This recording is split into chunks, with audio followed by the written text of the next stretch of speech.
जालिम भारत जद्दोजहद आज़ादी में मसरूफ़ी अमल कश्मीरी अवाम को सजा देने के लिए मकबूजा जम्मू और कश्मीर में रियासती दहशतगर्दी को सरकारी पॉलिसी के तौर पर इस्तेमाल कर रहा है। 2014 में भारत में मोदी के बरसर इक़्तिदार आने के बाद से मकबूजा जम्मू और कश्मीर में रियासती दहशतगर्दी की नई लहर अपने इंतहाओं को छू रही है।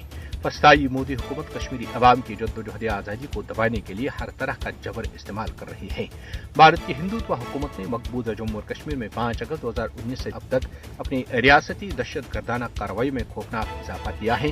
मकबूजा जम्मू व कश्मीर में कत्ल, गिरफ्तारियां, तशद्दुद, जायदाद व अमलाक पर कब्जे और मुसलमान मुलाजमीन की बरतरफियां मामूल बन चुकी हैं। मकबूजा जम्मू व कश्मीर में 5 अगस्त 2019 से लेकर अब तक भारतीय फौजों के हाथों 940 से जायद कश्मीरी जाम शहादत नोश कर चुके हैं। मकबूजा जम्मू व कश्मीर में आर्टिकल 370 की मनसूखी के बाद से 25,365 कश्मीरी गिरफ्तार और 2,449 से जायद तशद्दुद का निशाना बन चुके हैं।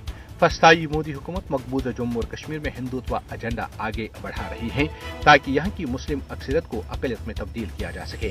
कश्मीरी अवाम अपने हक खुद इरादत के हुसूल के लिए हर कुर्बानी देने को तैयार हैं और आज भी न खत्म होने वाली कुर्बानियों का सिलसिला जारी है। दुनिया को मकबूजा जम्मू और कश्मीर में इंसानियत के खिलाफ जराइम पर भारत के खिलाफ कार्रवाई करनी चाहिए, इससे पहले की देर हो जाए।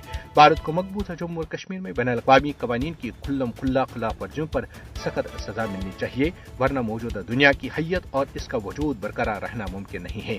आज अगर अर्ज़ फ़लस्तीन पर सहयूनी इसराइल ने मासूम फ़लस्तीनियों की नस्ल कुशी की तमाम हदूद पार कर ली हैं, तो भारत भी मकबूजा जम्मू और कश्मीर में सहयूनी इसराइली पॉलिसी पर ही अमल पैरा है। दोनों ब्राह्मण और सहयूनी ताकतें कश्मीरी और फ़लस्तीनी अवाम का सफाया करने में एक दूसरे के साथ भरपूर ताउन कर रही हैं। लिहाजा अगर इन जालिम और सफाक ताकतों को बर वक्त लगाम ना दी गई तो फिर ये दुनिया अपने इख्तिताम की जानिब बड़ी तेजी से बढ़ रही है और इसका अंजाम खात्मे पर ही मुंतज होगा।